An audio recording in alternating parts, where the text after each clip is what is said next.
Last class में हम लोगों ने एंड कर दिया था परफॉर्मेंस ऑफ कॉन्ट्रैक्ट को, और हमने देखा था कहाँ कहाँ पे कॉन्ट्रैक्ट्स हैं जिसको परफॉर्म करने का ज़रूरत नहीं है। डिस्चार्ज ऑफ कॉन्ट्रैक्ट भी हमने देखा था, हाउ इट इज़ डिस्चार्ज्ड। आज हम यहाँ पे शुरू करेंगे ब्रीच ऑफ कॉन्ट्रैक्ट। अब ब्रीच ऑफ कॉन्ट्रैक्ट का क्या मतलब हो गया, देखो द वर्ड ब्रीच, इसका मतलब होता है तोड़ना।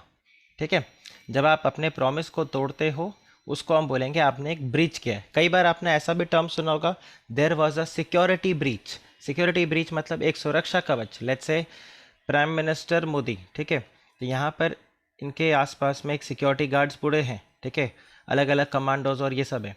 अब सपोज करो कोई गन लेके पीएम मोदी के बिल्कुल पास में पहुंच जाता है, तो हम क्या बोलेंगे, there was a security breach, कि कोई इतनी कड़ी सुरक्षा के बावजूद भी पीएम के पास में गन लेकर पहुंच गया। तो ब्रीच का मतलब होता है तोड़ना, मतलब सिक्योरिटी जो सुरक्षा कवच था उसको किसी ने तोड़ दिया। तो ब्रीच का मतलब होता है तोड़ना। और कॉन्ट्रैक्ट, ब्रीच ऑफ कॉन्ट्रैक्ट, जब आप कॉन्ट्रैक्ट को तोड़ दो, जब आप अपने प्रॉमिस को फुलफिल करने से मना कर दो। अब ये दो तरीके से हो सकता है, एक होता है एंटीसिपेटरी ब्रीच ऑफ कॉन्ट्रैक्ट और एक होता है एक्चुअल। एंटीसिपेटरी का वर्ड का क्या मतलब होता है, हम कई बार बोलते हैं आप एंटीसिपेट कर सकते हो कि आपका पूरा पेपर मॉड्यूल में से आएगा। आप एंटिसिपेट कर सकते हो कि आपने अगर अच्छे से प्रिपेयर किया है तो आपको एग्ज़ाम में तकलीफ नहीं होगा। आपने अच्छे से अगर नहीं पढ़ा, आपने मॉड्यूल नहीं पढ़ा, इधर उधर कहीं से नोट्स वोट्स पढ़ के आपने एग्ज़ाम के लिए गए हो, तो आप एंटिसिपेट कर सकते हो कि शायद आपको एग्ज़ाम के अंदर तकलीफ हो। तो एंटिसिपेट मतलब when you predict something is going to happen in future और you believe that something is going to happen in future, उसको हम बोलते हैं anticipation। तो anticipatory breach of contract मतलब मुझे लग रहा है कि फ्यूचर में ब्रीच ऑफ कॉन्ट्रैक्ट हो जाएगा। अब ऐसा क्यों लग रहा है ये मैं आपको बता रहा हूँ। देखो अभी ब्रीच हुआ नहीं है, बट मुझे लग रहा है कि ऐसा फ्यूचर में ब्रीच हो जाएगा, उसको हम बोलते हैं एंटिसिपेटरी ब्रीच ऑफ कॉन्ट्रैक्ट। और एक होता है एक्चुअल ब्रीच ऑफ कॉन्ट्रैक्ट। दोनों में एक डिफरेंस है कि जब हम बात करते हैं एंटिसिपेटरी ब्रीच ऑफ कॉन्ट्रैक्ट का, तो यहाँ पर क्या सिनेरियो होगा कि जो एंटिसिपेटरी ब्रीच ऑफ कॉन्ट्रैक्ट है, ठीक है, उसमें जो आपका ड्यू डेट है परफॉर्मेंस का, जो आपका ड्यू डेट है परफॉर्मेंस का, उससे पहले, ड्यू डेट से पहले आप ब्रीच कर रहे हो और एक्चुअल में आप उसी दिन ब्रीच करते हो, ये आता है। फिर हम देखेंगे यहाँ पे what are the remedies for the breach of contract. ठीक है, अगर आपने ब्रीच ऑफ कॉन्ट्रैक्ट किया तो क्या क्या रेमेडीज होगा। आप डैमेजेस के लिए क्लेम कर सकते हो कि देखो आपने अपने प्रॉमिस को फुलफिल नहीं किया, इसकी वजह से मुझे नुकसान हुआ, so you can call for damages. You can rescind the contract, आप कॉन्ट्रैक्ट को कैंसिल कर सकते हो। आप सूट फॉर स्पेसिफिक परफॉर्मेंस यहाँ पे मांगोगे। स्पेसिफिक परफॉर्मेंस मतलब जैसा आपने बोला था बिल्कुल वैसा का वैसा sorry.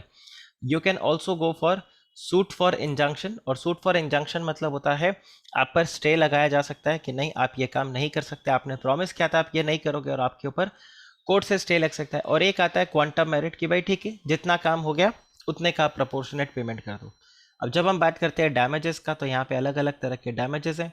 Ordinary damage, special damage, vindictive damage, nominal damage, pre fixed damage. Pre fixed damages में आता है लिक्विडेटेड डैमेज और एक होता है पेनल्टी। तो ये सब हम यहाँ पे एक एक करके डिस्कस करेंगे और बहुत सारा पॉइंट्स यहाँ पर रहेगा कि ये आपका ब्रीच ऑफ कॉन्ट्रैक्ट में है। तो आप देखो एंटिसिपेटरी ब्रीच ऑफ कॉन्ट्रैक्ट के अंदर यहाँ आ जाता है that an anticipatory breach of contract is a breach of contract, okay, occurring before the time fixed for the performance that has arrived। तो ये आपको ध्यान रखना है, there is a breach of contract and this happens before the time is fixed for the performance। और ऐसा क्यों होता है, क्योंकि यहाँ आप देखो ऐसा इसलिए हो रहा है क्योंकि जो प्रोमिसर है उसने या तो ऑल टुगेदर रिफ्यूज कर दिया है कि मैं परफॉर्म ही नहीं करूंगा प्रॉमिस को, या फिर उसने सिग्निफाई कर दिया है अपना unwillingness even before the performance has arrived, और इसको हम बोलते हैं एंटिसिपेटरी ब्रीच ऑफ कॉन्ट्रैक्ट। अब ये आपको कैसे बताया जा सकता है, हो सकता है आपको एक्चुअल मतलब स्पोकन वर्ड्स या राइटिंग में मैं आपको कुछ लिख के दे दूं, मतलब it can be by way of words और it can be by way of the conduct of the parties. अब इसका मतलब क्या है, एक सिंपल एग्जांपल मैं आपको देता हूं और उससे आप एंटिसिपेटरी ब्रीच ऑफ कॉन्ट्रैक्ट को काफ़ी अच्छे से समझ सकोगे। रहता एक बड़ा एग्जाम्पल मैं आपको यहाँ पे देता हूँ, उससे हम anticipatory breach of contract, actual breach of contract और हम हर चीज़ों के ऊपर डिस्कस करेंगे। आप देखो, जो ड्यू डेट था मेरे परफॉर्मेंस का वो था 1 अप्रैल 2020। अब मैं जानबूझ के ये डेट ले रहा हूँ ताकि आप इसको करेक्ट कर पाओगे। और हम कॉन्ट्रैक्ट में कब एंटर करते हैं, लेट्स से 1 Feb 2020। आपने 1 Feb मेरे साथ कॉन्ट्रैक्ट एंटर कर लिया और आपने क्या बोला, सर आप मेरे को ये जो मेरा जून अटेम्प्ट है, लेट्स से आप जून 2020 के लिए एलिजिबल थे, तो आप बोल रहे हो सर ये जो मेरा जून अटेम्प्ट है ना, ये जून अटेम्प्ट के लिए आप मुझे प्रिपेयर करोगे। और हम क्लासेस को कब से स्टार्ट करेंगे, हम स्टार्ट करेंगे विद इफेक्ट फ्रॉम 1 अप्रैल। आपने बोला था आप 1 महीने में सिलेबस कंप्लीट कर दोगे। सो 1 अप्रैल से लेके 30 अप्रैल तक हम यहाँ पर अपना सिलेबस को पूरा कंप्लीट कर देंगे और मैं फिर जून में अपना एग्जाम दे दूंगा। Make sense? Contract is valid, कोई इशू नहीं यहाँ पे। अच्छा, अब मैं आपको देखो क्या बताता हूँ। मैं यहाँ पे 1 March को आपके पास आता हूँ और 1 March को मैं आके आपको बोलता हूँ I am not willing to teach. मैं आपको नहीं पढ़ाऊंगा, I am not willing to teach. या फिर 1 March को मैं आके आपको बोलता हूँ I can't teach you, I am willing to teach but I can't teach.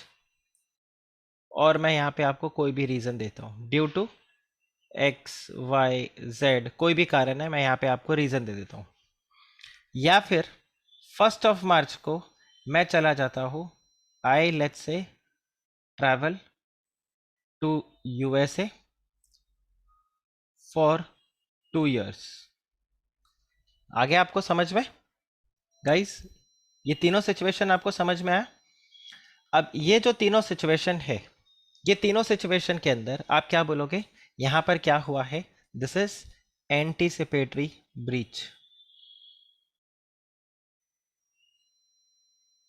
ये हो गया एंटीसिपेटरी। क्यों एंटीसिपेटरी? बिकॉज ड्यू डेट कब था परफॉर्मेंस का, वो था 1 April। लेकिन उससे पहले मैंने यहाँ पर कॉन्ट्रैक्ट को कैंसिल कर दिया। यहाँ पर देखो मैंने आपको बोल दिया I am not going to teach, I am not interested in teaching you. यहाँ पर मैं आपको बोल रहा हूँ I can't teach because of XYZ reason. ये क्या हो गया, दिस इज एक्सप्रेस। ये दोनों जो है, ये दोनों क्या हो गए, ये दोनों आपके हो गए एक्सप्रेस ब्रीच ऑफ कॉन्ट्रैक्ट।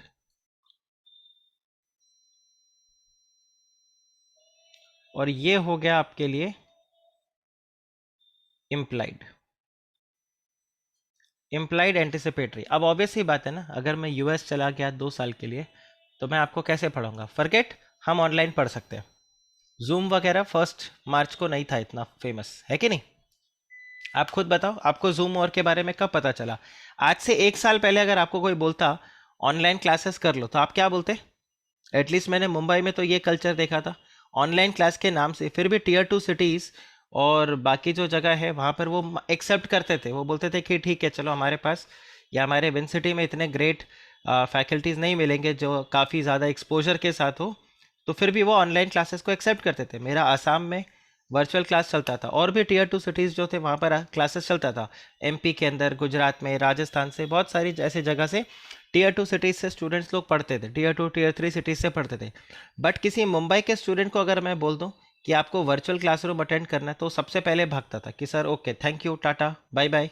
ठीक है, राहुल गांधी की तरह से ओके टाटा बाय बाय खत्म फिनिश, राइट? क्यों? वो बोलता था नहीं मुझे sir face to face class चाहिए। तो यहाँ पर हम किसके बारे में बात कर रहे हैं?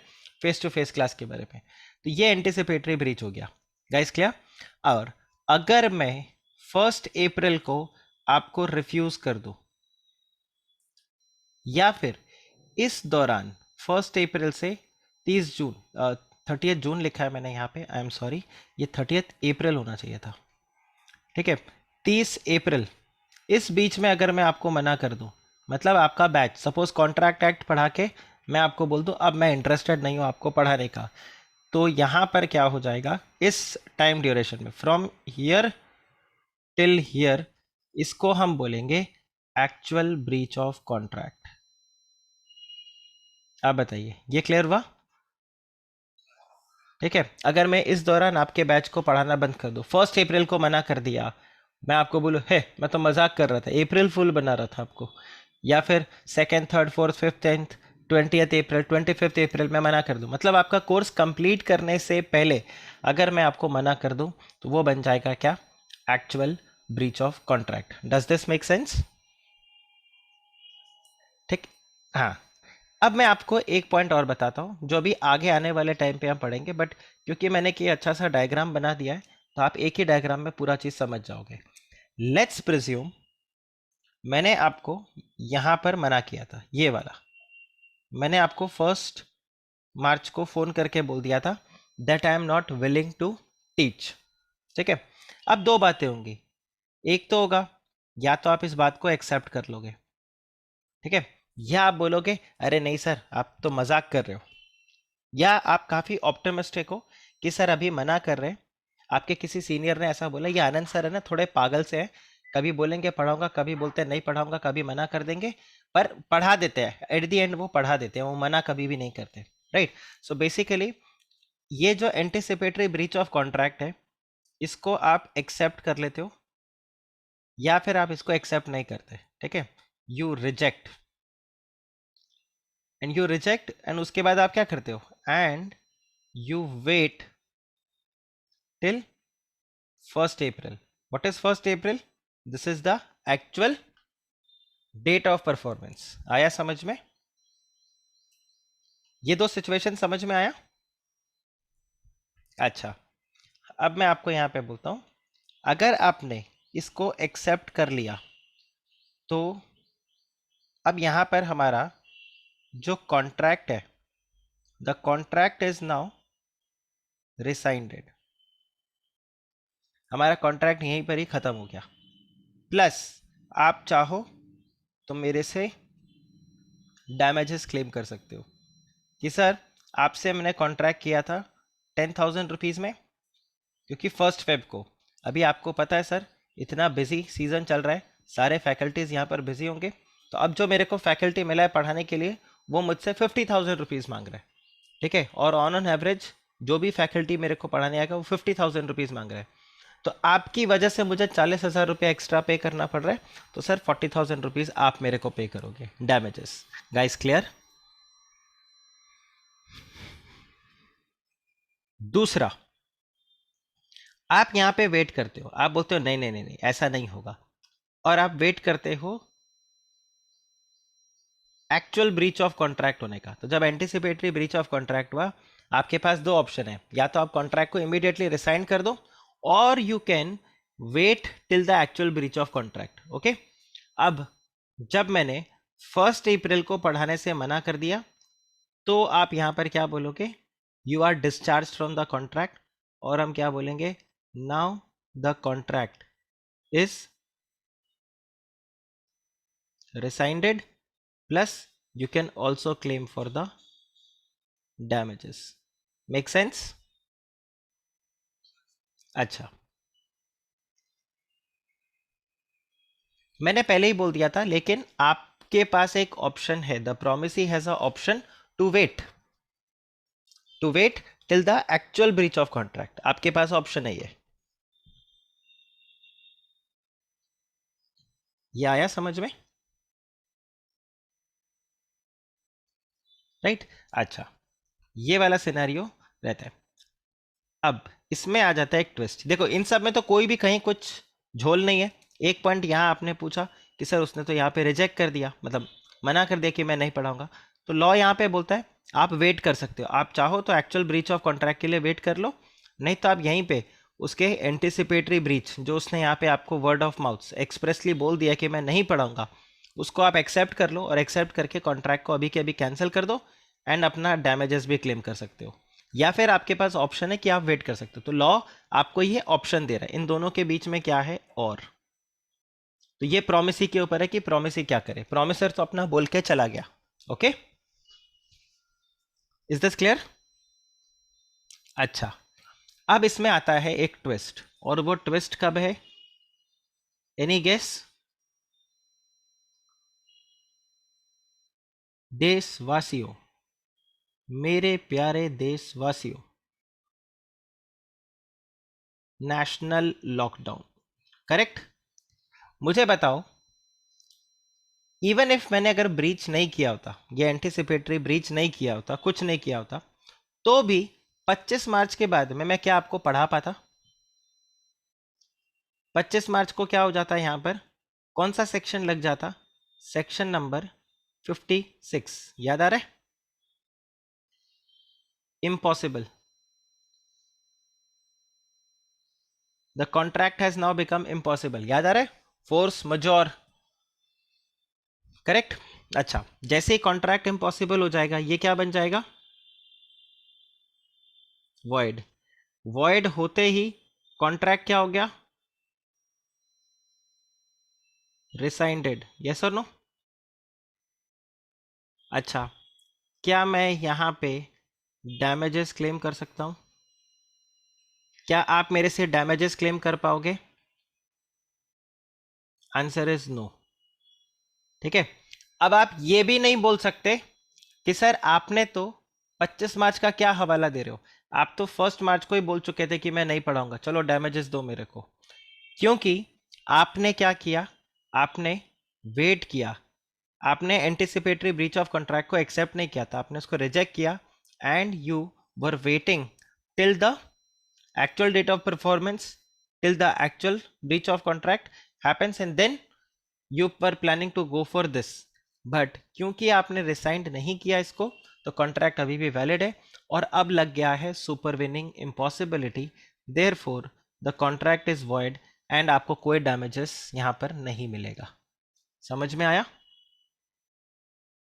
राइट तो अब अगर इसका स्क्रीनशॉट ले लो पहले आप लोग, और इसको प्रॉपरली, इसको मैं बता रहा हूं प्रॉपरली 2-3 डायग्राम बना के इसका सेम अपने नोट्स में आप लोग प्रिपेयर कर लेना। मतलब ये सेम डायग्राम बनाना और पहले इसको ले लेना, फिर उसके नीचे अपना नोट्स लिख लेना, फिर ये बनाना, फिर इसके नीचे नोट्स लिख लेना, फिर ये बना के नोट्स लिख लेना, फिर ये। तो 4 डायग्राम आप इसका बना सकते हो, और सेम डायग्राम 4 अलग अलग बना के आप उसमें सिचुएशंस कर करके वहां पर लिख सकते हो, या फिर यही सेम डायग्राम को कॉपी कर लो, ठीक है, और A B C D 4 situations बनाकर आप उसमें लिख लो, और वही 4 सिचुएशंस मैं आपको अभी बता दूंगा यहाँ पे। ये हो गया? ओके, स्क्रीनशॉट ले लिया इसका आप लोगों ने? ओके, चलिए तो अब मैं आपको यहाँ पे अलग अलग सिचुएशंस बता देता हूँ। तो देखो, सबसे पहला सिचुएशन क्या है? What is the first situation? The first situation is जहां पर क्या हो रहा है कि एंटिसिपेटरी ब्रीच ऑफ कॉन्ट्रैक्ट हो गया, there is anticipatory breach of contract. और एंटिसिपेटरी ब्रीच ऑफ कॉन्ट्रैक्ट कब हुआ? Before the due date of performance, correct.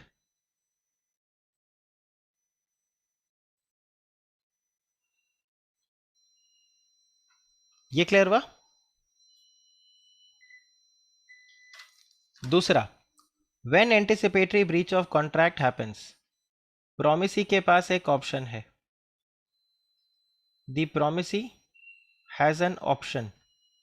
क्या ऑप्शन है? Promisee has the option to cancel या टर्मिनेट या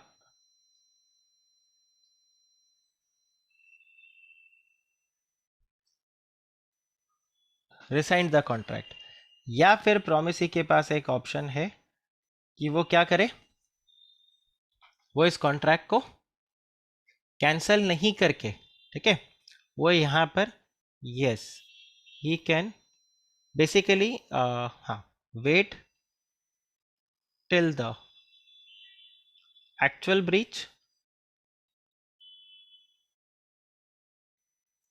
एंड नहीं, कीप द कॉन्ट्रैक्ट अलाइव।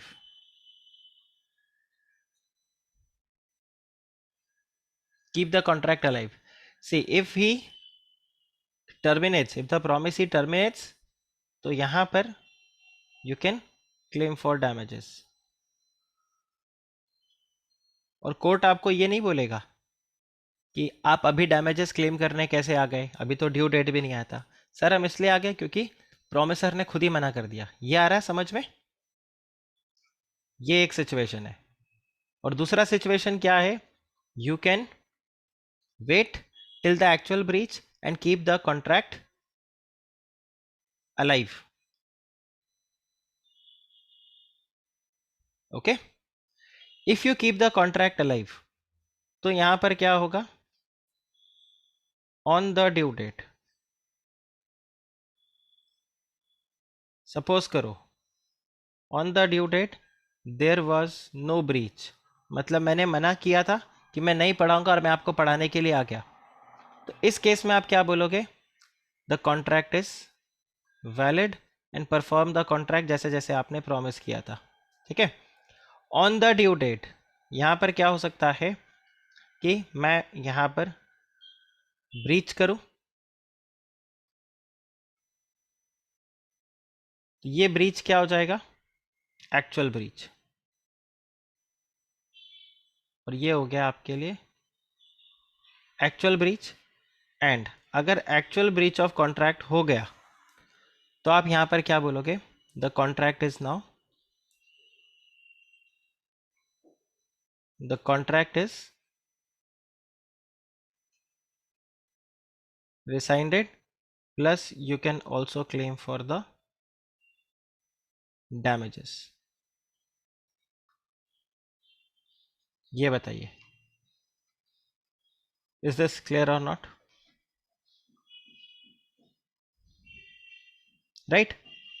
अच्छा, तीसरा यहाँ पे लेग जो निकल के आता है वो आता है बिफोर द ड्यू डेट।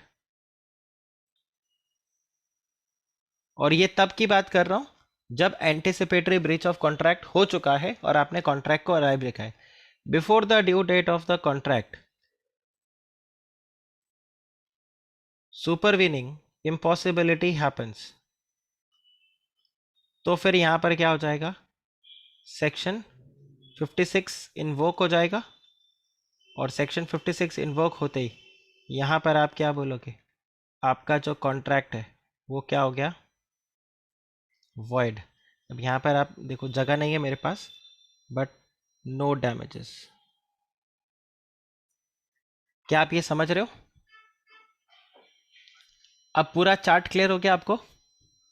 अगर ये आपको क्लियर है तो आप देखो आपका ब्रीच ऑफ कॉन्ट्रैक्ट खत्म हो गया। पूरा का पूरा ब्रीच ऑफ कॉन्ट्रैक्ट यहाँ पे खत्म हो चुका है।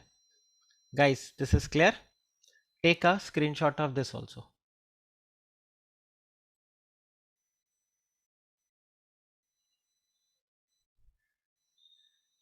डन? ओके, तो यहाँ पर वही आ रहा है। सो देखो, अब एक बार वापस से स्टार्ट से पढ़ लेते हैं तो आप और इसको अच्छे से लिंक कर पाओगे। An anticipatory breach of contract is a breach of contract which occurs before the time fixed for the performance has arrived, and when the promiser refuses altogether to perform his promise and signify his unwillingness even before the time for performance has arrived, it is called as anticipatory breach of contract. An anticipatory breach of contract may take either of the following two ways: या तो आप expressly by using words, spoken words और written, आप इसको execute कर दो, और implied by the conduct of one parties. अब देखिए, where A contracts with B on 15th July 2016 to supply 10 bales of cotton for a specified date on 14th August 2016। और आप देखो यहाँ पर थोड़ा सा आपको ध्यान रखना है, ए और बी कॉन्ट्रैक्ट कब कर रहे हैं? 15 जुलाई को कर रहे हैं। ठीक है। अब ये कब इनको देना है? ये इनको देना है 14 अगस्त को। अब 30 जुलाई को ही वो इन्फॉर्म कर रहा है कि वो कॉटन को सप्लाई नहीं कर पाएगा।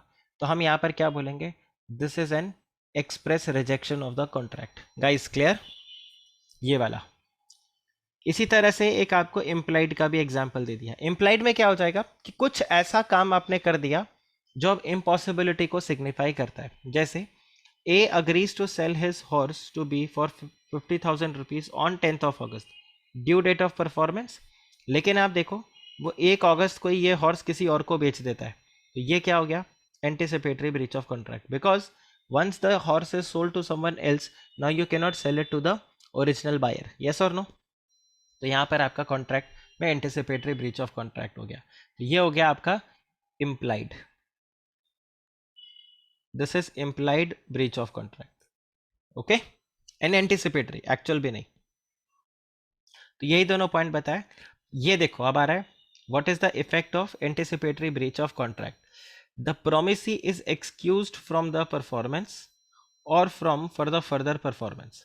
इसके अलावा उसके पास दो ऑप्शन और आता है, you can rescind the contract and sue the other party for the damages। बस ये दो पॉइंट आपको ध्यान रखना है। And you also need not wait for the actual due date of the performance. और दूसरा ऑप्शन क्या है गौरव, जो आपने पूछा था, और दूसरा ऑप्शन आपको यहां पर मिलता है, ही में elect not to resign the contract but to treat the contract as still operative and wait for the time of performance। मिला? And then hold the other party responsible for the consequence of non performance actual date। लेकिन यहां पर क्या है, एक risk है, but in this case he will keep the contract alive for the benefit of the other party. अब ये reason क्यों बोल रहा है वो, he will keep the contract alive for the benefit of the other party. देखो अगर promisee आज के आज कॉन्ट्रैक्ट को कैंसिल कर दे, तब तो देखो प्रोमिसर को डैमेजेस पे करना ही पड़ेगा, यस और नो। लेकिन अगर उसने कॉन्ट्रैक्ट को अभी के अभी कैंसिल नहीं किया और वेट किया, तो हो सकता है कि प्रोमिसर का मन बदल जाए और वो कॉन्ट्रैक्ट को एक्चुअल में कर दे, तो इससे उसके डैमेजेस बच जाएंगे। जैसे मुझे लग रहा था कि मैं शायद 1 अप्रैल को आप लोग को नहीं पढ़ा पाऊंगा। क्यों नहीं पढ़ा पाऊंगा, क्योंकि मेरे पास एक बहुत इंपॉर्टेंट केस आने वाला है, तो मैं आपको टाइम नहीं दे पाऊंगा इतना, ठीक है। तो आप ये बोलते हो अच्छा ठीक है आप टाइम नहीं दे पाओगे सर, तो ठीक है कोई बात नहीं, बट आप देख लेना सर 1 अप्रैल को अगर आप आ सको, आई एम स्टिल होपफुल। अब 1 अप्रैल को सपोज मेरे पास वो केस नहीं आया जो मैं सोच रहा था, या लेट्स से वो केस का हियरिंग आगे चला गया, तो इन दैट केस वहां पर क्या हो जाएगा, मैं बोलूंगा यार ये कॉन्ट्रैक्ट को तो आपने अलाइव करके रखा, अच्छा हुआ आपने उस समय कैंसिल नहीं किया, नहीं तो मेरे को फालतू में डैमेजेस भी पे करने पड़ जाते और मैं मतलब दोनों तरफ से मुझे नुकसान हो जाता। लेकिन इसी के साथ आपने अपने लिए भी तो फायदा कर लिया ना, यस और नो। आपको एक काफी टैलेंटेड टीचर से पढ़ने का मौका मिल गया, करेक्ट, राइट। तो एक ये यहाँ पर अभी कोई हंसेगा तो देखना, ठीक है। तो यहाँ पर आपको एक बहुत ही टैलेंटेड टेरिफिक मार्वलस टीचर के साथ पढ़ने का मौका मिला, करेक्ट। तो ये आपने अपने लिए भी फायदे में रखा और दूसरे के लिए। सी जोक्स अपार्ट, जब आप कॉन्ट्रैक्ट को कैंसिल करते हो तो नुकसान तो आपको भी होगा। नुकसान कैसे होगा, देखो भले ही आपको नुकसान का भरपाई हो जाए, but you will go through mental stress and all ना। आपको दूसरे पर्सन को ढूंढना पड़ेगा, फिर आप ये पॉइंट समझ रहे हो कि जब कॉन्ट्रैक्ट को कैंसिल करते हो, नो डाउट आपको डैमेजेस वगैरह मिल जाएगा, बट आप फालतू में परेशान भी तो होगे ना कि इधर से जाके दूसरे को ढूंढो फिर ऐसे करो। तो ये पॉइंट आपके पास आता है, तो आप अपने लिए और दूसरे की पार्टी दोनों के लिए फायदे में रखते हो। बट यहां पर एक रिस्क है, और बेसिकली आप क्या कर रहे हो, you are taking and the guilty party, मतलब मेरे को आप यहाँ पर क्या कर सकते हो, उसके बाद जब मैंने कॉन्ट्रैक्ट को एंटीसिपेटरी ब्रीच कर दिया, आप मुझे रोज मॉर्निंग मैसेज भेज सकते हो, karma is a bitch, karma is a bitch. तो मैं गिल्टी पार्टी, कभी ना कभी हो सकता है मेरे अंदर इंसानियत जाग जाए और मैं क्या कर लूँ, I may decide to reconsider and I may still perform his part of the contract. Guys clear. लेकिन यहाँ पर जो रिस्क है वो रिस्क आता है इधर से, और वो रिस्क क्या है, I can also take the advantage of any supervening impossibility which may have the effect of discharging the contract। ये जो मैंने आपको एग्जांपल दिया था 25 मार्च कोविड, गाइस क्लियर। तो यहां पर आप तो अच्छे के लिए सोच रहे थे, लेकिन यहां पर थोड़ा दूसरा ही कर्मा चल गया, करेक्ट। 25 मार्च को हो गया यहाँ पर सुपरवेनिंग इम्पॉसिबिलिटी, तो अब नुकसान में सिर्फ आप ही हो, मैं नहीं हूं। Guys clear, okay. तो ये पॉइंट ध्यान रखना, सी ये वाले पॉइंट को ध्यान रखना कि जब एंटिसिपेटरी ब्रीच ऑफ कॉन्ट्रैक्ट के बाद सामने वाला पार्टी कॉन्ट्रैक्ट को कैंसिल नहीं करता और उस कॉन्ट्रैक्ट को अभी भी ऑपरेटिव रखता है, तो देयर इज अ रिस्क। और वो रिस्क क्या है, जो भी गिल्टी पार्टी है, प्रॉमिसर में take advantage of any supervening impossibility event, जिससे कि कॉन्ट्रैक्ट ऑटोमेटिकली डिस्चार्ज हो जाए और आपके ऊपर कोई भी ब्लेम नहीं आएगा, ओके। चलिए अब हम आगे देखते हैं, यहाँ पे ये आता है एक्चुअल ब्रीच ऑफ कॉन्ट्रैक्ट। तो एक्चुअल ब्रीच ऑफ कॉन्ट्रैक्ट में क्या होगा, there is a refusal to perform the promise that is on the schedule date और ऑन द ड्यू डेट। अब यहाँ पे जो पार्टीज है, parties to the lawful contract are bound to perform their respective promises, okay, but when one of the party breaks the contract by refusing to perform his promise, he is said to have committed a breach, जब एक party, and in that case the other party to the contract obtains a right of action against the one who has refused to perform his promise। अच्छा, आप यहाँ पर ध्यान रखना, अभी तक तो सिर्फ हम ये बात कर रहे थे कि मैंने पढ़ाने से मना कर दिया। ऐसा भी तो हो सकता है ना, आपका मूड चेंज हो जाए, आप मुझे बोल दो 1 मार्च को कि नहीं सर मुझे सीए तो करना ही नहीं है, मैं अपनी ज़िंदगी बचाना चाहता हूँ, एटलीस्ट अपना टीनेज बचाना चाहता हूँ, ठीक है, 18 से लेके 24 का जो एज है वो बहुत ही क्रिटिकल है, ठीक है, मुझे मौज मस्ती करना है, मुझे सीए नहीं करना, क्योंकि सीए कर लिया तो ये सब के लिए टाइम नहीं मिलेगा मेरे को। तो आप 1 मार्च को आपका हृदय परिवर्तन होता है और आप बोलते हो सर प्लीज़ 1 अप्रैल से आप मुझे पढ़ाने के लिए मत आना। अब मेरे पास 2 ऑप्शन है, या तो मैं कैंसिल करके आपको बोलूँ चलो डैमेजेस पे करो मेरे को, या फिर मैं क्या कर सकता हूँ, मैं वेट करूँ, मैं बोला बच्चा थोड़ा बहक गया, लगता है किसी ने इसको आके उल्टा फुल्टा बोल दिया और बोला कि सीए मत करो, 18 से लेके 24 का साल नो लाइफ जिंदगी जीने के लिए होता है, राइट, अभी कहाँ तुम सीए करके अपनी जिंदगी खराब कर रहे हो। तो ऐसा किसी ने इसको बोल दिया तो आई एम वेरी श्योर 2-4 दिन के अंदर, 10 दिन के अंदर इसका दिमाग चेंज हो जाएगा। मैंने भी आया क्या किया, 1 अप्रैल को मैं आपको पढ़ाने के लिए, और आपने बोला अरे सर आपको 1 मार्च को बोला तो था, मैं सीए करने में इंटरेस्टेड ही नहीं हूँ, तो उस वक्त फिर ये कॉन्ट्रैक्ट हमारा कैंसिल होगा and I can claim for the damages. Guys clear? लेकिन सपोज करो उस बीच में कोविड वाला सीन हो गया तो मैं आपसे डैमेजेस क्लेम नहीं कर सकता। Guys clear? इवन दो आपने 1 मार्च को फोन करके मना कर दिया था, because I chose this option. Okay,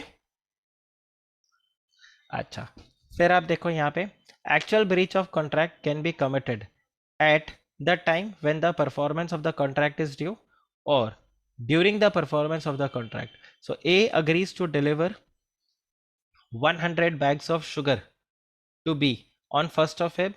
On the said date he fails to supply 100 bags of sugar. तो हम क्या बोलेंगे, this is actual breach of contract. So the breach has been committed by A at the time of performance when it becomes due. तो ये हो गया आपका actual breach of contract. दूसरा आपके पास है ड्यूरिंग। तो मैंने आपको याद है बताया था कि कॉन्ट्रैक्ट एक्ट पढ़ाने के बाद मैंने बोला मैं नहीं पढ़ाऊंगा, या आज आधे सिलेबस में, आपका सिलेबस कंप्लीट करने से पहले मैंने अगर कर दिया, तो ये देखो actual breach of contract happens when during the performance of the contract one party fails और refuses to perform his obligation under it by the express और एम्प्लाइड एक्ट, तो उसको हम यहाँ पर क्या बोलेंगे, actual breach of contract. Guys clear? अब देखिए आ जाता है आपके पास remedies for the breach of contract. तो ये इंपॉर्टेंट है, खैर पूरा breach of contract is only important here. अब देखिए remedies for the breach of contract, you can claim for suit for damages. अब देखो डैमेजेस आप कब क्लेम करोगे, जब आपको कोई लॉस होगा, ठीक है, you can claim damages only when there is a loss. If there is no damages then, और if there is no loss you can not claim for damages. देखो एक सिंपल एग्जांपल, मैंने आपकी गाड़ी को बम्प कर दिया, ठीक है, आपकी गाड़ी में नुकसान हुआ है, तो आप मेरे से डैमेजेस क्लेम कर सकते हो। ऑब्वियस सा बात है ना, आपकी गाड़ी में कुछ भी नहीं हुआ, सब कुछ बराबर था, can you claim for damages? Answer is no. अभी पता है मैं 2 दिन पहले ऐसी एक वीडियो देख रहा था, वो इंस्टाग्राम पे था ना कहीं पर, तो ऐसे ट्विटर पे वो वीडियो चल रखा था। उसमें क्या था कि एक बाइक वाले ने जो मुर्गा होता है ना उसको इंजर कर दिया, जानबूझ के नहीं, एक्सीडेंटली इंजर कर दिया। होता है ना, आप बाइक चला रहे हो अपने और वो अचानक से मुर्गा रास्ते में आ गया, तो वो जो मुर्गा का ओनर था वो मारपीट करने लग गया। तो वहीं पर फिर एक वो बंदा था, उन्हें तो बाइक पे कैमरा लगा के रखते हैं, हेलमेट में कैमरा लगा के वो रिकॉर्ड करते हैं, तो वो वैसा वाला बंदा था, उसने जाके बोला 1 मिनट मारना नहीं। बोला क्या था? बोला मुर्गा था। बोला तो कोई बात नहीं ना, एक नई मुर्गी खरीद ले। बता मारपीट करने की क्या बात है? कह रहे नहीं ये बहुत ही स्पेशल मुर्गा था, 50,000 रुपये का मुर्गा था। कह रहे 50,000 का कैसे था? बोला ये मुर्गा अंडा देता था इसलिए 50,000 का था। उसने बोला ठीक है कोई दिक्कत नहीं, 50,000 का मुर्गा था ना तेरा, कोई बात नहीं, तू चल मैं तेरे को नया मुर्गा दिला देता हूँ। तो बोलता है नहीं ये ऐसे था, काफ़ी घुमाया फिरा, फिर वो 50,000 से सीधा आ गया 5,000 पे। कोई बात नहीं, 5,000 से नीचे तो मैं बात ही नहीं करूंगा।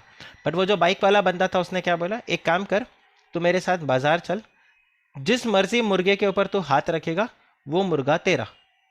Guys clear? तो उसने मार्केट में गया, उसने एकदम फ्लफी सा मुर्गा देखा और बोला मुझे ये वाला मुर्गा चाहिए। कह रहे पक्का ना, अपनी मर्जी से बोल रहा है? कह रहे हाँ। बोला कुछ नहीं, वो ले जाओ। 300 रुपया का वो मुर्गा था। I you understanding? तो आपका जो डैमेजेस होगा that should commensurate to your loss. मतलब ऐसा नहीं आपको लॉस हुआ 300 रुपए का और आप डैमेजेस क्लेम कर रहे हो 50,000 रुपए का। पॉइंट आया समझ में? अगर आपको कोई लॉस ही नहीं हुआ तो आप डैमेजेस भी क्लेम नहीं कर सकते। Guys this is clear? This is clear? Simple सा पॉइंट यहाँ पे ध्यान रखना। नुकसान तो अगर आपकी गाड़ी को मैंने बम्प किया बट आपकी गाड़ी में कुछ हुआ ही नहीं, कुछ भी नहीं हुआ, मतलब फॉरगेट, एक स्क्रैच भी नहीं आया, पेंट भी नहीं हुआ, can you claim for damages? Answer is no, you can not claim for damages. ठीक है, तो यहां पर एक पॉइंट आता है। मुझे बताओ, पेनल्टी के लिए डैमेजेस होना जरूरी है या पेनल्टी क्लेम करने के लिए लॉसेस होना जरूरी है? अगर आपके ऊपर मैं पेनल्टी लगा रहा हूं तो क्या उसके लिए लॉस होना जरूरी है या पेनल्टी बिना लॉस के भी लग सकता है? मैंने आपको बोला डैमेजेस के लिए लॉस होना जरूरी है, पेनल्टी के लिए लॉस होना जरूरी है। देखो एक सिंपल एग्जांपल मैं आपको देता हूं। अगर आप लोकल ट्रेन में ट्रैवल करते हो बिना टिकट के तो टीसी आपसे क्या चार्ज करेगा, डैमेजेस या पेनल्टी? पेनल्टी। ठीक है, क्या आप उस वक्त टीसी को यह बोल सकते हो अरे भाई छोड़ ना, अगर मैं नहीं भी आता इस ट्रेन में तो भी तो आपका उतना ही बिजली लग रहा था, मेरे आने से कोई एक्स्ट्रा बिजली थोड़ी ना लग रहा है। आप तो भाई लेट्स से बोरीवली से जो ट्रेन चल रहा है चर्च गेट, वो तो वैसे भी जाने वाला था, खाली ट्रेन होता तो भी तो ये चलता, टाइम टेबल के हिसाब से चलता ही। मैं एक्स्ट्रा आ गया था, कोई नुकसान थोड़ी ना हुआ। ठीक है ना, इतने सारे लोग ट्रैवल कर रहे हैं विद टिकट, या पूरा लोकल ट्रेन खचाखच भरा हुआ है और आप बोलते हो कि मैं अकेला नन्ना सा जीप, 40-50 किलो मेरा वजन, कांडी सा बीच में घुस गया मैं यहाँ पे, ठीक है, बिना टिकट के, क्या फर्क पड़ता है? आपको कोई नुकसान थोड़ी ना हुआ, इतने सारे लोग हैं, आप तो वैसे भी प्रॉफिट में चल रहे हो, राइट? कैन यू से दिस? आंसर इज नो, क्योंकि पेनल्टी लगाने के लिए लॉस होने का जरूरत नहीं है। वो बाय डिफॉल्ट आपके लिए क्यों है? ताकि आप ये दोबारा से हरकत नहीं करो। This is basically penalty is what? Penalty is for punishment. आया समझ में? P for penalty, P for punishment. So this is to punish you. वैसे तो उनके पास ऑप्शन है कि आपको ले जाकर सरकारी गेस्ट हाउस में रखा जाए, वहां पर 2-3 रात आपके साथ मस्त खातिरदारी आपकी हो, डंडों से पिटाई विटाई करके आपको रखे मच्छर कॉकरोचेस के बीच में। और यू नो, अभी अभी मैं तो बोलना सर आपको लगता है एक्सपीरियंस है, but I am telling you because I deal with loss, I have seen, right? So वहां पर आपको कॉकरोचेस और इन सब के बीच में 2-4 दिन आपको रखे, 15 दिन वहां पे रखे और उसके बाद में आपको घर भेजा जाए। बट यस, लॉ बोलते हैं कि आपने कोई इतना बड़ा काम भी नहीं किया कि आपको इस तरह से करके जेल में डाल दिया जाए। आप एक काम कर सकते हो, पेनल्टी पे कर सकते हो 500 रुपीज़ का, एंड यू आर फ्री। और आप यहाँ से बिल्कुल ऐसे वॉक कर सकते हो जैसे आप विदाउट टिकट कभी ट्रेन में ट्रैवल कर ही नहीं रहे थे। सिनेरियो समझा? राइट? तो यहाँ पर ये सब आपको मैंने क्यों बताया, क्योंकि आगे जाकर हमारे पास पेनल्टी भी आएगा। तो सूट फॉर डैमेजेस, पर डैमेजेस के लिए आपको याद रखना है there has to be some loss. If there is no loss you can not claim any damages. Next आपके पास है रिसाइन द कॉन्ट्रैक्ट। आप कॉन्ट्रैक्ट को कैंसिल कर सकते हो। स्पेसिफिक परफॉर्मेंस मैंने आपको बोला, ये है ना, आप वो याद रखना।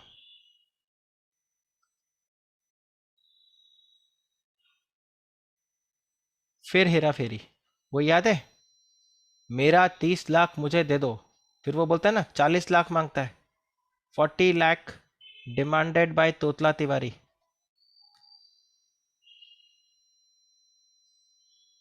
याद रहेगा ये? तो तोतला तिवारी क्या बोलता है, मेरे चैनल पे एक मीम भी है इसके ऊपर वीडियो बनाया हुआ, ठीक है, स्पेसिफिक परफॉर्मेंस। क्योंकि वो क्या बोलता है कि तुमने तो बोला था 21 दिन में पैसा, 25 दिन में पैसा डबल करके दोगे, तो मुझे 40 लाख दो। आया आपको समझ है? So why 40 lakh was demanded? Suit for specific performance, correct.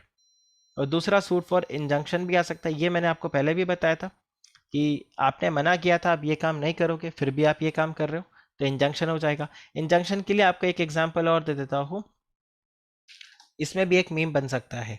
देखो, वेलकम मूवी देखा? वेलकम मूवी में आप देखते हो, वो मल्लिका शेरावत आके वो बोलती है ना, जिन्ने इलाही, अक्षय कुमार की तो ऑलरेडी मेरे से शादी हो चुकी है, आप कैटरीना कैफ के साथ इसकी शादी मत कराओ, याद आ रहा है? तो what actually Mallika Sherawat is demanding, she is demanding injunction order, please stop this marriage. अरे समझा? अब उसका नाम मेरे को याद नहीं है यहाँ पे क्या है, बट मैं यहाँ पे इसीलिए लिख लेता हूँ, Mallika Sherawat demanding Akshay Kumar not to marry Katrina Kaif. ये हो गया इंजंक्शन। ओके, तो ये फिर हेरा फेरी मूवी और ये इंजंक्शन। और suit for quantum merit, quantum merit मतलब जितना काम हो गया उतने का तो पेमेंट कर दो, तो ये आ जाता है। अब इसके लिए कोई मीम अभी इंस्टेंटली मेरे दिमाग में आ नहीं रहा है। चलिए, तो अब आप यहाँ पर देखो सूट फॉर डैमेजेस। तो सूट फॉर डैमेजेस में क्या होगा? कॉम्पनसेशन फॉर द लॉस और damages which is caused by the breach. So when the contract is broken, or when the contract have been broken, the party who suffers by such a breach is entitled to receive from the party who has broken the contract what?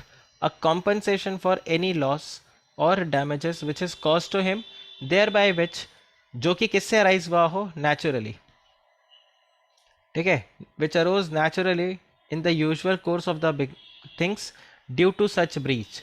या फिर सामने वाली party को पता था कि यार अगर मैंने कॉन्ट्रैक्ट तोड़ दिया तो सामने वाले को इतना नुकसान हो जाएगा। अगर एक पार्टी को इस बारे में पता था फिर भी उसने कॉन्ट्रैक्ट को तोड़ा, तो उससे आप डैमेजेस क्लेम कर सकते हो। अब यहाँ पर ये ध्यान रखना, ये वाला पॉइंट और इम्पॉर्टेंट है, दैट इसके ऊपर एग्जाम क्वेश्चन आ जाता है। सच compensation is not given for any remote or indirect loss or the damages which are sustained due to the breach। अब देखो रिमोट लॉस का क्या मतलब होता है? कितनों ने हमराज मूवी देखा है? बॉबी देओल, अक्षय खन्ना, अमीषा पटेल, जॉन एलिवर, आपने वो मूवी देखा है? अरे यार, खैर आप लोग शायद यू वर नॉट बॉर्न, आप लोग 2003 के ब्रीड हो, है कि नहीं? हाँ, तो चलो कोई बात नहीं, ये आप लोग आए उससे शायद 1-2 साल पहले का मूवी है। एनीवे, देखो उस मूवी में पता है क्या होता है, आज यूट्यूब पे जाके ऐसे ही देखना, Johnny liver funny scenes Humraaz. वो उसमें क्या करता है, वो ऐसे बोलता है, जैसे वो डाइनिंग टेबल पे बैठा है, ठीक है, और कोई उसको चाय सर्व कर रहा है। अब वो जो चाय है, सपोज करो कप से थोड़ा बाहर गिर गया, प्लेट पे गिर गया, और वो सीधा ऐसे बोलता है, अरे तुमको पता है अभी मेरी शादी होते होते रह जाती। वो बोलता है लेकिन सर ये चाय थोड़ा सा कप से बाहर गिर गया, इससे आपकी शादी कैसे रुक जाती? बोला देखो, अगर ये चाय मेरे शर्ट पे गिर जाता तो बोला फिर मैं किसी लड़की को देखने जा रहा होता तो बोला वो लड़की तो ये सोचती ना कि मुझे चाय भी पीना नहीं आता है, हाँ तो बोला फिर वो शादी के लिए मुझे मना कर देती। अब वो लेडी जो सर्व कर रही थी वो जॉनी लीवर को ये बोलती, पर सर आप किसी लड़की को देखने जा कहाँ रहे हो? बोला अगर मैं देखने जा रहा होता तो। आया आपको समझ में? गाइस सिनेरियो समझ में आया? आप यहां पर आप देखो, प्रोमिसर ने मना कर दिया मैं कॉन्ट्रैक्ट को एग्जीक्यूट नहीं करूंगा। अब आप बोलते हो अगर मैं बन जाता तो। चलो एक बहुत ही अच्छा एग्जांपल मैं यहाँ पे आपको देता हूँ, ठीक से। यहाँ पर क्या होता है, आपने बोला सर मुझे जून 2020 अटेम्प्ट के लिए आप प्रिपेयर कर दो, ठीक है, मैं 1 अप्रैल से आपको पढ़ाना शुरू करूंगा। देखो बिल्कुल ऐसा ही सीन होगा जैसे जॉनी लिवर का मैंने बताया। तो 1 अप्रैल 2020 को मेरे को आपको पढ़ाना था, जिससे आप जून अटेम्प्ट देते। अब मैंने आपको यहाँ पे पढ़ाने से मना कर दिया। अब ऑब्वियस सा बात है, आप यहाँ पे बोलोगे सर मेरा ये अटेम्प्ट खराब हो गया, ठीक है, अब मेरे लिए नेक्स्ट अटेम्प्ट कौन सा होगा? मेरे लिए नेक्स्ट अटेम्प्ट होगा दिसंबर 2020। ठीक है भाई, कोई दिक्कत नहीं। अब आप यहाँ पर क्या बात करोगे? अब आप बोलोगे सर ये जो यहाँ पे कॉन्ट्रैक्ट कैंसिल हुआ है इसके लिए सर मुझे दूसरे फैकल्टी को हायर करना पड़ा। आपने 10,000 फीस कोट किया, अभी इमरजेंसी में अगर मैंने किसी फैकल्टी को बुलाया तो वो फैकल्टी यहाँ पर मुझसे 18,000 रुपीज़ मांग रहा है। तो आप यहाँ पे कितना डैमेजेस क्लेम कर सकते हो? 8,000 रुपीज़ का, करेक्ट? अब आप लगाते हो यहाँ पे एक्स्ट्रा बुद्धि, लॉयर बुद्धि प्लस गुजराती मारवाड़ी दिमाग, ठीक है। तो मियाँ भाई की डेयरिंग और गुजराती का धंधा, करेक्ट। वो अब रईस मूवी देख कर आए, एकदम शाहरुख खान के उसमें आ गए और आकर मेरे को बोलते हो सर मुझे डैमेजेस चाहिए 3 लाख रुपया। मैं बोला नालायक, 10,000 का फीस तेरा मैक्सिमम था, 3 लाख रुपए का डैमेज कैसे मांग रहे? बोला सर देखो, अगर मैं जून 2020 में सीए फाउंडेशन दे देता तो मैं यहाँ पे अगले साल जून में या मई एग्जाम के अंदर मैं सीए इंटरमीडिएट देता, करेक्ट। उसके बाद लेट्स से 3 साल, मैं ऐसे एग्जाम्पल दे रहा हूँ, तो सर मैं जून 2024 में सीए बन जाता, करेक्ट। और जैसे ही मैं सीए बनता मेरा स्टार्टिंग सैलरी होता 50,000 पर मंथ। मैं बोला अच्छा, आगे? बोलता है सर अब आपकी वजह से जो ये जून 2021 है ये हो जाएगा दिसंबर 2021। मैं बोला चल अभी आगे? बोलता है सर ये जो जून 2024 था ये हो गया दिसंबर 2024। मैं बोला हाँ तो आगे? बोलता है सर देखो, जो जून 2024 से दिसंबर 2024 ये जो आपने मेरे लिए 6 महीने का डिले किया है, ये 6 महीने में जो मैं 50,000 रुपया कमा सकता था, मतलब 3 लाख रुपया कमा सकता था, ये 3 लाख रुपया आपने, मतलब आपके इस ब्रीच की वजह से मैं ये 3 लाख रुपया नहीं कमा पाऊंगा, तो सर मुझे ये डैमेजेस चाहिए। बताओ क्या ये डैमेजेस पे किया जाना चाहिए कि नहीं? सिनेरियो समझ में आ गया? इसको हम क्या बोलेंगे? अरे यार ये तो रिमोट डैमेजेस है, इनडायरेक्ट लॉस है।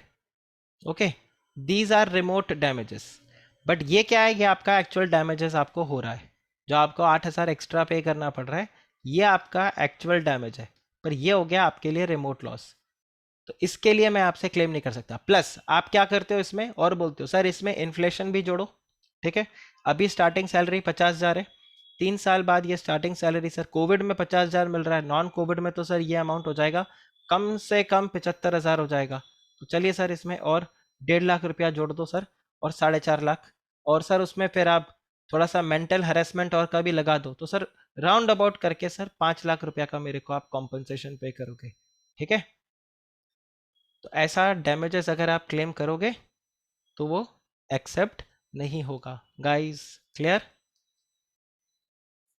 ठीक है, चलिए। और मैं आपको बताऊं, ये जितना आपको फनी साउंड कर रहा है ना, आप एक्चुअल में कॉन्ट्रैक्ट एक्ट के या प्रैक्टिकली अगर आप केसेस को देखोगे तो इस तरह से लोग डैमेजेस क्लेम करते हैं। They actually claim like this कि इतना नुकसान हो गया, मुझे ऐसा हो गया वैसा हो गया, फिर वो कोर्ट में जाके स्टोरी सुनाते हैं अपनी अपनी, जिसका स्टोरी जज को अच्छा लगता है वो बेचारा कन्विंस कर लेता है जज को, सामने वाली पार्टी को नुकसान होता है फिर। And I am not kidding, court के प्रोसीडिंग्स बिल्कुल ऐसे ही होते हैं, ठीक है। अब देखिए, कॉम्पनसेशन फॉर द फेलियर और discharge obligation resembling those contracts where an obligation resembling those created by the contract has been incurred and not been discharged, any person injured by the failure to discharge it is entitled to receive the compensation from the party in default. तो घुमा फिरा के बात यहीं पर आ रहा है कि आप यहाँ पर क्या करोगे, you can demand for the compensation. अब यहाँ पे ये देखो, compensation can also be claimed for any loss और डैमेज विच अरोज और which arises due to the unusual course of events. जैसे फॉर एग्जाम्पल मैं आपको बोलता हूँ राइट्स हो गए, या राइट्स तो चलो फिर भी आपका इम्पॉसिबिलिटी में हो जाएगा, आप ऐसे बोलते हो इलेक्ट्रिसिटी फेलियर, आपका इलेक्ट्रिसिटी फेलियर हो गया। अब क्योंकि इलेक्ट्रिसिटी फेलियर हो गया तो आप यहाँ पर क्या करोगे, you can still claim the damages. आप ये बोलोगे मुझे क्या पता आपकी फैक्ट्री में इलेक्ट्रिसिटी फेलियर हो गया, मुझे तो नुकसान चाहिए, इसको मैं सुपरवीनिंग इम्पॉसिबिलिटी वहाँ पर नहीं बोलूँगा, ठीक है। So compensation can be claimed for any loss और damages which the party knew when they entered into the contract as likely to the result from the breach of contract. अब इसी को ही हम क्या बोलते हैं, स्पेशल डैमेजेस। तो ये देखो, special damages can be claimed only on the previous notice, right, and no compensation is payable for any remote or indirect loss। अब अगर आप देखो तो यहाँ आता है remedy by way of the damages or the kind of damages. तो एक आ जाता है आपके पास यहाँ पे जनरल या ऑर्डिनरी डैमेजेस, एक आता है स्पेशल डैमेजेस, विंडिक्टिव और exemplary damages, nominal damages, then damages which is caused, damages for the deterioration which is caused by the delay and the prefix damages. अब इतने सारे चीज़ें हम एक एक करके इसको कवर करते हैं। देखो ऑर्डिनरी डैमेजेस का क्या मतलब होता है। ऑर्डिनरी डैमेजेस का मतलब होता है कि जो भी नुकसान आपको हुआ due to the in the ordinary course of business, जो आपको यहाँ पर नुकसान हुआ उसके लिए। ये एग्जाम्पल आप अगर देखोगे तो आपके लिए बेस्ट एग्जाम्पल है ये, और ये दो अलग अलग एग्जाम्पल है।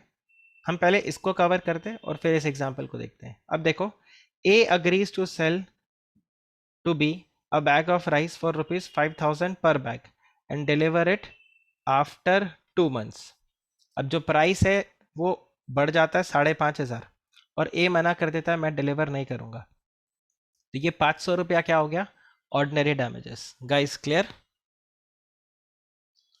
अच्छा, दूसरा सिनेरियो यहाँ पे क्या रहता है, ये देखो, the crankshaft of P's flour mill is broken. Crankshaft क्या होता है, एक मशीन है, चक्की, ठीक है। पी क्या करता है, ये डी को देता है, who is a common carrier, ठीक है, ट्रांसपोर्टर वाला है। उसको बोला कि भाई तुम ये डिलीवर कर देना इसको फोन ड्रायर को इन 2 days, जो कि यहाँ पर क्या करेगा, इसका शाफ्ट को बदल के वापस ला देगा, ठीक है। The mill stopped working, D delayed the delivery of the crankshaft. अब आप खुद ही बताओ, अगर सपोज करो जो मेन मशीन है वही आपका चला जाए तो आपका फैक्ट्री बंद हो जाएगा, यस और नो। तो यहाँ पर भी वही, वह मेन मशीन चला गया रिपेयर होने में, कैरियर को दे दिया था और फैक्ट्री यहाँ पर बंद था। अब जो ये कैरियर है, कॉमन कैरियर जो है ट्रांसपोर्टर वाला, उसने इसको डिले कर दिया, ठीक है। जो 2 दिन लगना था उसमें उसने क्या कर दिया, 5 दिन लगा दिया। So the mill remained idle for another 5 days, rather 7 दिन लगा दिया, 5 दिन और एक्स्ट्रा खराब कर दिया। Now P received the repaired crankshaft 7 days later than he would have received otherwise। तो आप देख रहे हो, तो यहां पर तो टोटल उसने क्या बोला है, 7 दिन का डिले कर दिया उसने। अब P यहां पर क्या कर रहा है, डैमेजेस के लिए क्लेम कर रहा है, not only for the delay in delivering the broken part but also for the loss of profits which is suffered by the mill for not having been worked.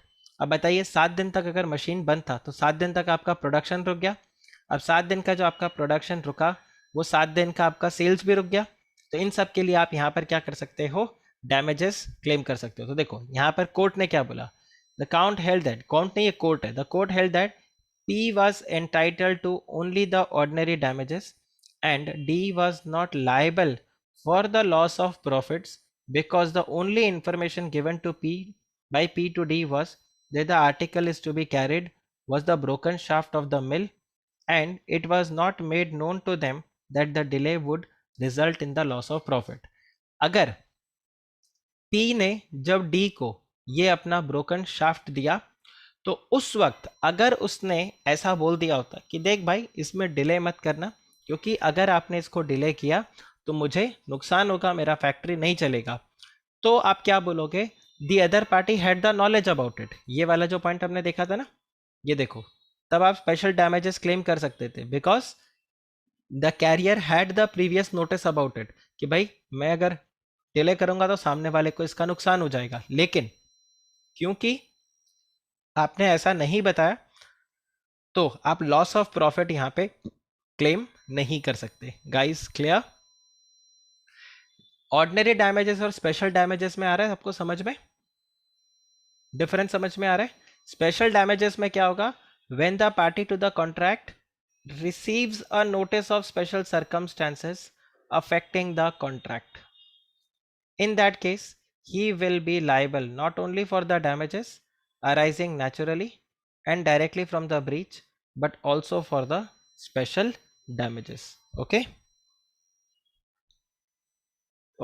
अब देखो यहाँ क्या बता रहा है, A delivered to machine A delivered a machine to B, a common carrier to be conveyed to A's mill without any delay।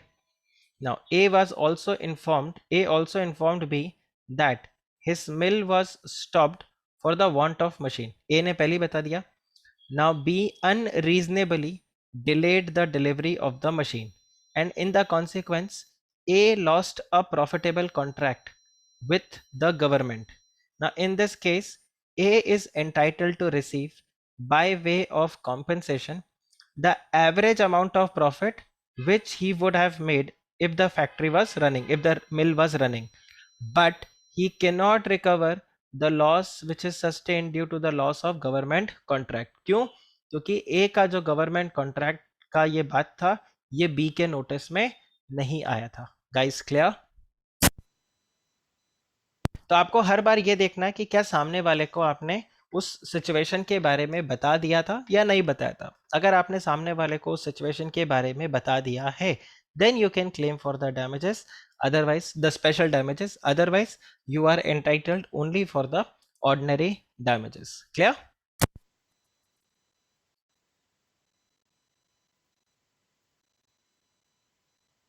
Okay, तो फिर यहाँ पे देखते हैं. नेक्स्ट आता है विंडेक्टिव एंड एग्जेम्पलरी डैमेजेस. अब देखो गौरव, आपको लेट्स से आलिया भट्ट ने आके बोला आई विल मैरी यू, और आपने फेसबुक पे पोस्ट वोस्ट डाल दिया, इंस्टाग्राम पे पोस्ट डाल दिया, अपने फ्रेंड्स को बता दिया. ठीक है, पहले तो कुछ दिन आपको सिंक नहीं हुआ, फिर आपने सबको बता दिया. फिर आलिया भट्ट आके आपको बोलती है ए गौरव भाई केम छो, तो आप क्या बोलोगे? ये तो गड़बड़ हो गया. अब भाई बोल दिया तो breach of promise to marry हो गया. नाउ यहाँ पर आप क्या करोगे? आप विंडेक्टिव डैमेजेस क्लेम करोगे. क्यों? बिकॉज आपकी जो फीलिंग्स है उसको इंजरी पहुंचाए, आपके जो फीलिंग्स को ठेस पहुंचाए. ठीक है, देखो कैसे आवाज निकला, ठेस पहुंचा है. राइट, सो जो ठेस पहुंचा है उस फीलिंग्स के लिए. सो विंडेक्टिव या एग्जेम्पलरी डैमेजेस दो ही केस में निकलता है. One, there is a breach of promise to marry, और दूसरा होता है wrongful dishonor by the bank the check of the customer. मतलब मेरे अकाउंट में पैसे हैं, सिग्नेचर बराबर है, डेट वेट सब कुछ बराबर लिखा है, फिर भी बैंक ने मेरे चेक को डिसऑनर कर दिया. अब आप मुझे एक बात बताओ, अगर मैं आपको चेक दूं और मेरा चेक डिसऑनर हो जाए तो आप बताइए मेरे रेप्यूटेशन की लग नहीं जाएगी? राइट, अब वो जो मेरे रेप्यूटेशन की लगी है उसके लिए मैं बैंक से क्या चार्ज करूंगा? विंडेक्टिव या एग्जेम्पलरी डैमेजेस. Guys clear? लेकिन वो बोलते हैं ना, बेइज्जती करने के लिए इज्जत होनी जरूरी है, तभी तो बेइज्जती हो सकती है.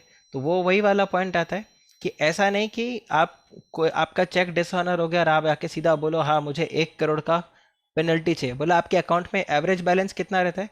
बोला एवरेज बैलेंस तो 10,000 मेंटेन होता है. अब 10,000 में आप 1 करोड़ का पेनल्टी नहीं मांग सकते. राइट, हाँ, जिसके अकाउंट में एक्चुअल में, बोला आपका चेक कितने का था? बोला चेक तो 4,000 रुपये का ही था. तो 4,000 में 1 करोड़ का आपका कैसे डैमेजेस हो गया? तो यहाँ पर वही आता है कि हर एक को ऐसा नहीं मिलता.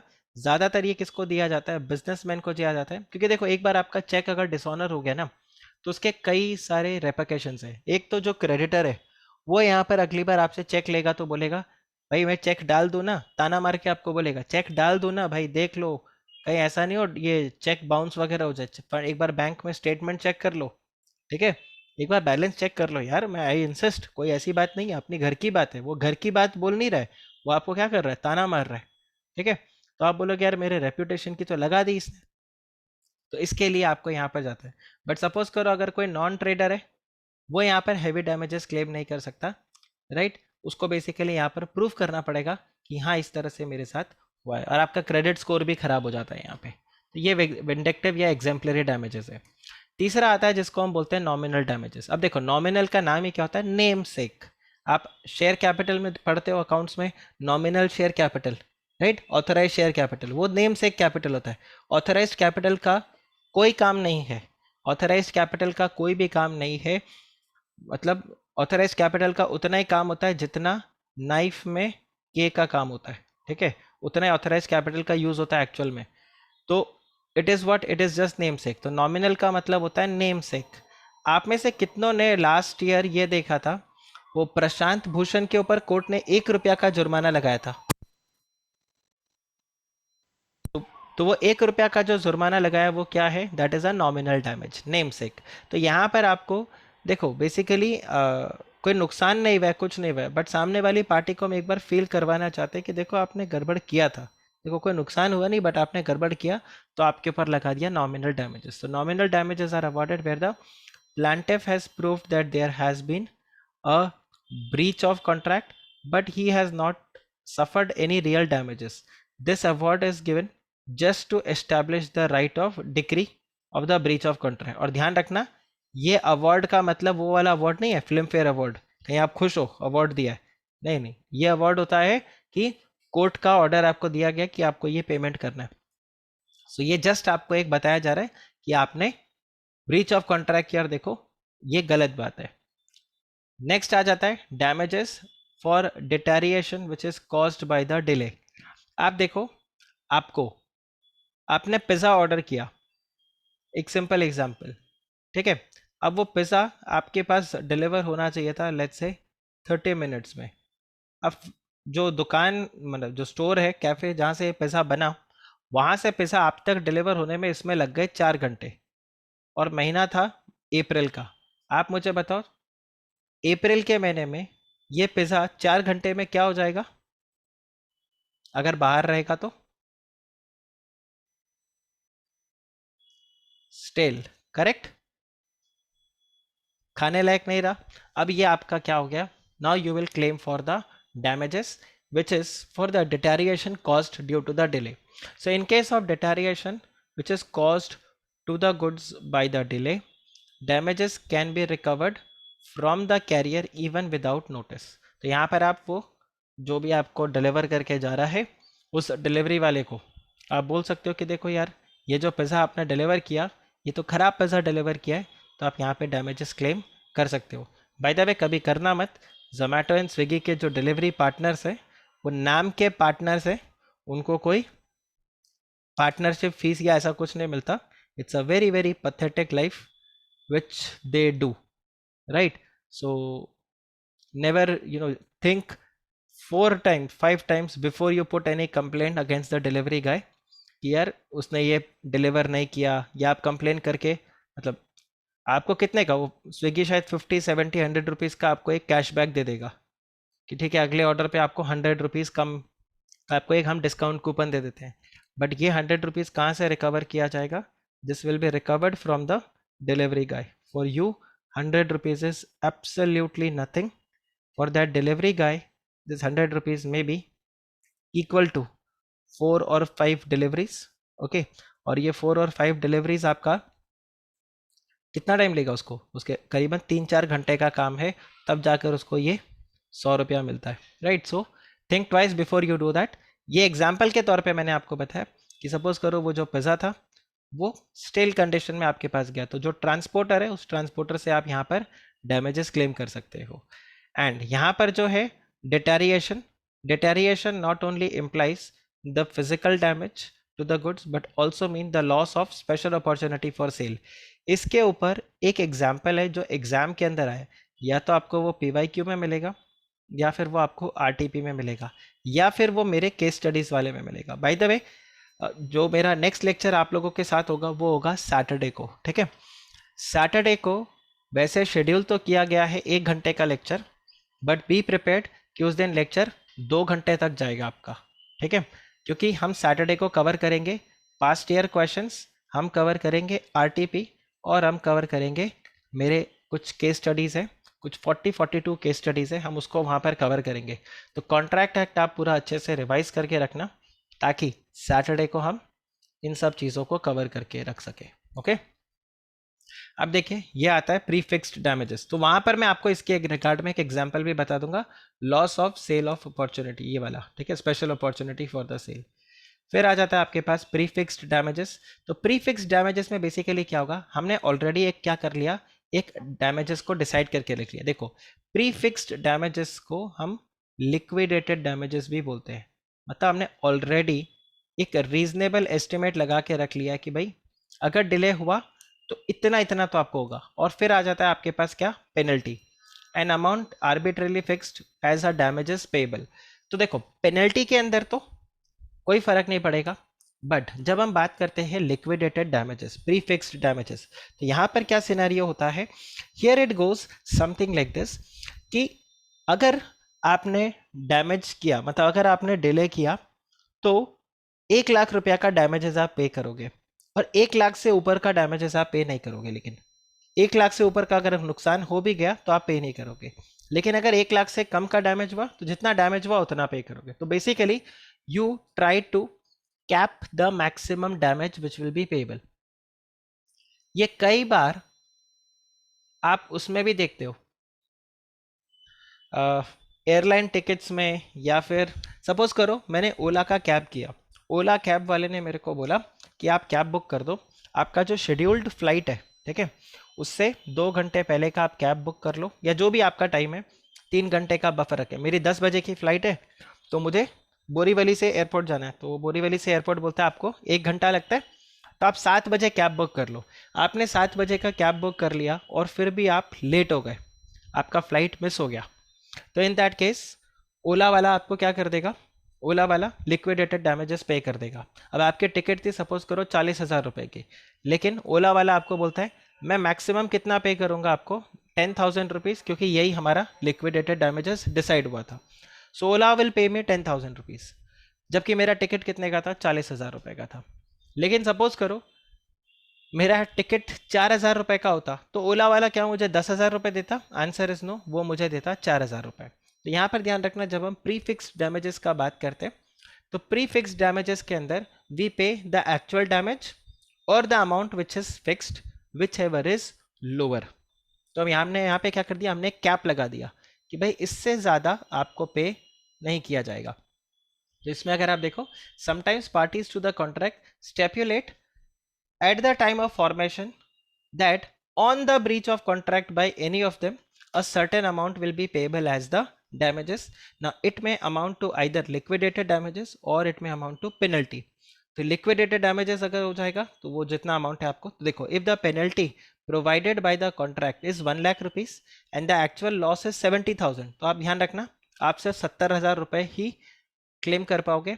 लेकिन अगर सपोज करो आपका लॉस 1.5 लाख रुपया का हो गया, तो आप सिर्फ 1 लाख ही रिकवर कर पाओगे, you will not be able to recover 1 lakh rupees. Guys clear, is this clear? अब पेनल्टी एंड लिक्विडेटेड डैमेजेस जो है इसको एक बार आप रीड कर लो। ये देखो ये क्वेश्चंस जैसे यहाँ पे एग्जांपल्स दिए हुए हैं, बाकी ये सब आप अगर इग्नोर भी करते हो तो चलेगा आपका। सो आप देखो, A contracts with B that A practice. If A practices as a surgeon in Kolkata, he will pay B rupees 50,000. Now A practices as a surgeon at Kolkata. Now B is entitled to such compensation not exceeding 50,000 rupees. Same way, A borrows 10,000 rupees from B and gives him a bond for 20,000 which is payable after 5 yearly installment of rupees 4,000 with the stipulation in the default that the whole amount will become due. So this amount is by way of penalty, कि देखो अगर आपने बीच में कहीं पे default किया तो फिर आपको इमीडिएटली 100% पूरा का पूरा अमाउंट पे करना पड़ेगा, तो ये हो गया एक तरीके का penalty. A undertakes to pay be a loan of 10,000 rupees by 5 equal installments with the stipulation that in default of payment of any installment the whole shall become due.